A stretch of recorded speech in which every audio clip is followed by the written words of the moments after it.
Hey everybody, what is going on? I hope you guys are all doing well, and welcome to another tutorial video. In this video, I'll be explaining to you guys how you can add a watermark to your videos in Clipchamp, so let's get right into it. As you can see, I'm in Clipchamp and I have imported two pieces of media. I have imported this video, which I'm going to use as a base for editing. As you can see, it is just a very old Instagram tutorial that I have made a very long time ago, and I'll be using this image of a dog as sort of a watermark.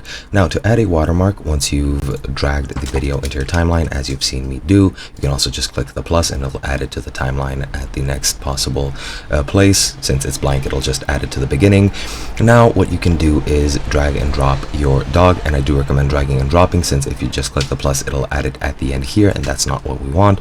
Drag it and drop it somewhere above or below your video, and once you've done that, just go place your marker there so that you can see the image.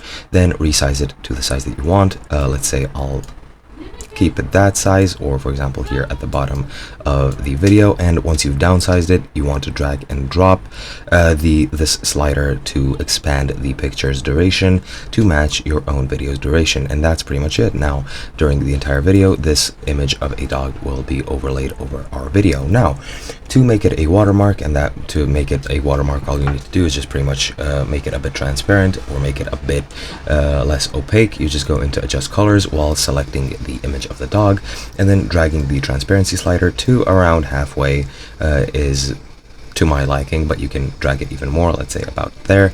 And as you can see, now it is a bit transparent. However, due to the black background, it doesn't look like such. But if I move it here, as you can see, it is quite transparent, and you can just place it anywhere in your video that you want. And that's pretty much it. Hope you guys enjoyed, and I'll be seeing you guys in another video.